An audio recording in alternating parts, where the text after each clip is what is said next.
Hey everybody, welcome into our broadcast. I'm your host Nikki. So good to be here with you. Don't forget to subscribe to our channel, like and share our videos, and jump over to Instagram and give us your support over there at Nikki McCray. I want to thank everybody for purchasing our book, Becoming a Master of Divine Consciousness, for supporting our candles and our products that we have for here. We're so grateful to each and every one of you. I want you to keep praying. I want you to keep trusting, and I want you to keep believing because it's working. It's working. It may seem as if things are not working, but it is working out in your favor. You just got to see this through. Why don't you say that? I am going to see this through. You have to see this through.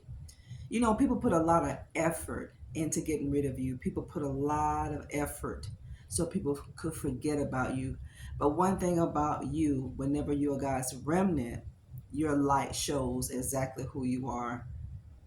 This is why people don't discuss you in the company of people who care about you, because they're going to do their very best to change these people's mind about you.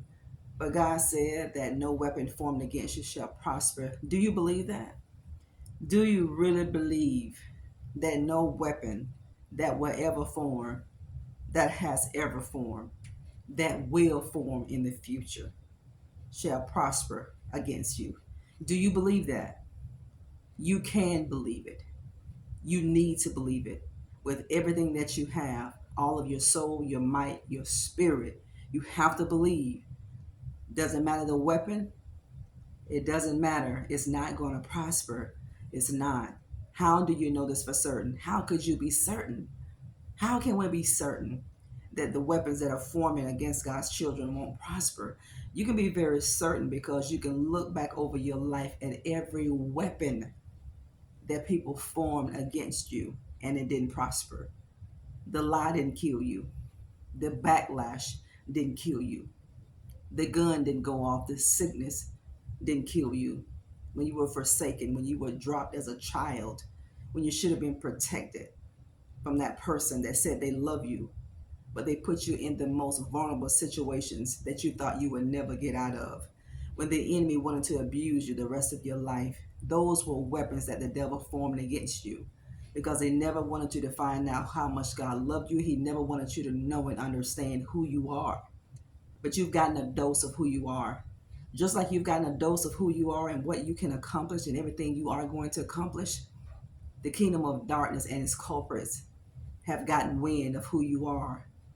You are a force not to be reckoned with. You were built for the storm. You were built for the trial. You were built for adversity. You were built for these storms. You were built for it. You were made for it. Did you know that when God created you, He created you with an innate ability on the inside of you? Nothing by any means is going to destroy you. Nothing. The kingdom of darkness hates the fact that you can't be destroyed.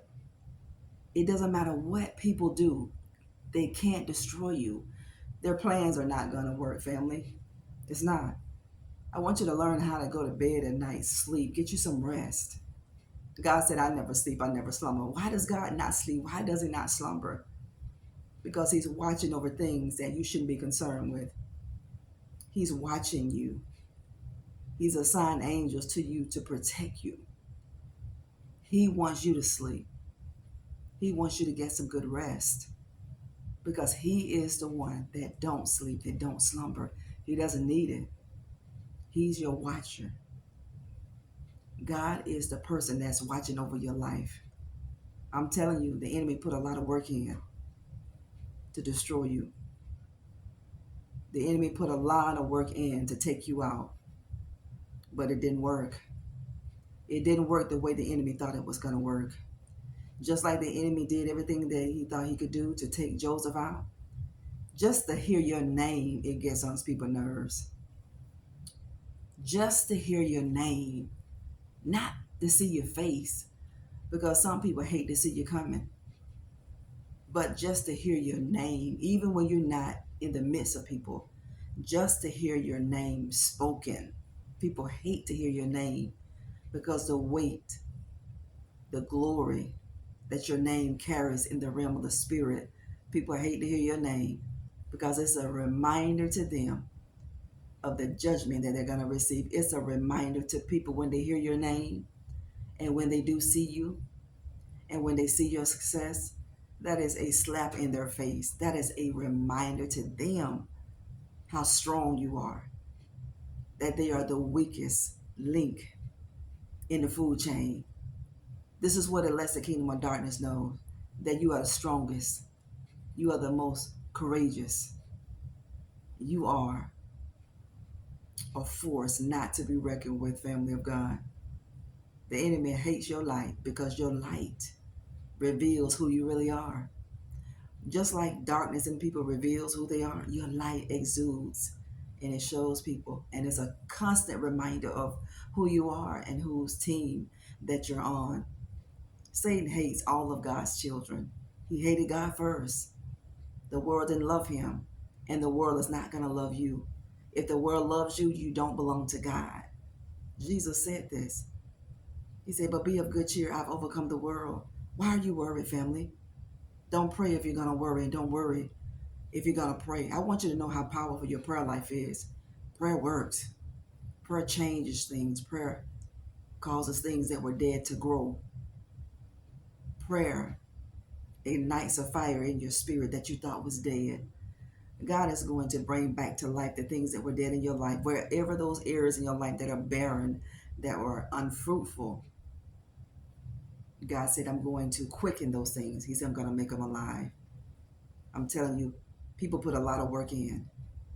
They put a lot of work in. They went overtime, but it didn't work.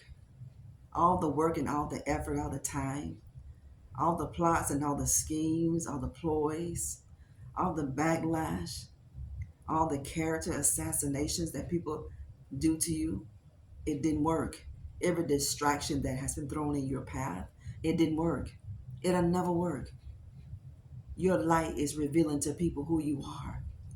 Your light and the fact that you're still standing, if it was not for God, you wouldn't be here today. This is why you have to believe that not a weapon that will ever form against you shall prosper. It's not going to prosper, because if it was left up to the adversary, if it was left up to the kingdom of darkness, if it was left up to Satan, you would have lost your mind a long time ago. You would have gave up the ghost. You would have threw the towel in, caved in, and quit. You're not going to have a nervous breakdown. The devil wants you to think you're going to have one because you're on the cuffs. You're on the brink of breakthrough.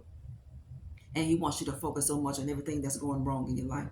See God in everything, even the good and the bad and the ugly. See God in everything. Because whenever you truly belong to the Lord, everything that is not good is going to work together for your good. God said the bad is going to work for your good. The light that you exude is showing people you don't want any of this. You know, people laugh at that. Whenever God says, touch not my anointing and do my prophet no harm, let people laugh. Let them laugh. Their day will be a day that God will wipe the smirk off of their face. I pray that each and every one of you that is viewing this video know that you're not here by accident. There is no coincidence that I'm on your feed. There is no coincidence. There's something that you need to know. There's something that you need to hear. God will give a word through a spoken word, through a prophetic person. God will speak through a donkey. Remember Balaam? God will use anybody. God said, I'm going to take the foolish things of the world to confound the wise. That's you. That's me. That's God's remnant all over the world. That's God's chosen. Because in the eyes of some people, not everybody, in the eyes of some people, you were nothing. They counted you as nothing. But leave it to God. Leave it to God to give you sweet victory, to give you sweet justice. You're going to be planted and you're going to grow in every environment that you're in. God is going to make sure that you grow in every place that you have been planted in. Even if you're not in a place that is conducive to you, that feels good, I want you to know you're going to be productive. You're going to be fruitful because you're a seed. And wherever God plants you, that soil is going to be conducive to the Spirit of God. And the Spirit of God is going to quicken you and it's going to make alive. People did a lot of dirt for your family. They did so much against you. They put so much effort in trying to destroy you. Isn't that sad how much effort people put in to try to destroy you, even lying about you, sowing discord, scandalizing your name, causing people who used to love you and support you not to view the same anymore. Why do you think people do that? But you have to ask yourself, why do that person listen?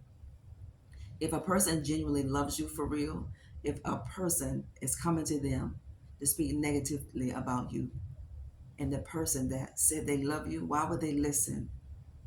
You have to ask yourself some questions. Why would that person feel comfortable enough to say some negative things about you to the person that you thought loved you, or thought that you thought that thought the world of you? No, family of God, that person is truly not on your team. And that lets you know that some people can be penetrated by darkness. This is why you have to keep your house clean. Your earthen vessel, you got to keep it clean, because God said He doesn't dwell in an unclean place. You want God to take up residence in your life? Keep your vessel clean. Keep your heart clean. Keep your mind pure. Think on things that are good and honest and of a good report. Think on things that are holy. Think on good things. People put a lot of effort in trying to destroy you, but it made you who you are today. You couldn't be destroyed then, and you won't be destroyed now. They can't take you out, family. You're never going to go anywhere until God says it's time for you to go home. Until then, you live your best life, and you live your best life right in the face of people who said you'll never amount to anything, that you were damaged goods, people would never love you. All those are lies. Can't you just hear the lies of Satan? These are lies that the enemy wants you to believe. Don't listen. Don't fall victim, and don't fall prey to the enemy, family of God. God has good things for you. You got to believe that. You got to say it and speak it. Speak things that be not as if it already existed. As Isaiah 50:17, the weapon will form, but it won't prosper. Romans 8:28, all things are going to work together for your good to those who are called according to God's purpose. You got to be called according to the purpose of God. It's going to work together for your good. Why don't you affirm it? It's going to work together for my good. I'm going to wait on my change to come. Wait on your turn. Wait on your change, because your change is going to come. It may not come when you want it, but it's going to come on time. Everything is about divine time. And God said in Ecclesiastes, there's a time and a season for all things. There's a time for us to cry, to mourn, to be happy, to be sad, to plant, to toil, to reap. There's a time and a season for all things, no matter the season that you're in your life. I want you to know your season is going to change, and it's going to change for the good. Don't get scammed on our channel. You see the scammers, just delete their replies and just continue to report them. We love you here. Hold your head up, family, because God has good things for you. The best is truly yet to come for you.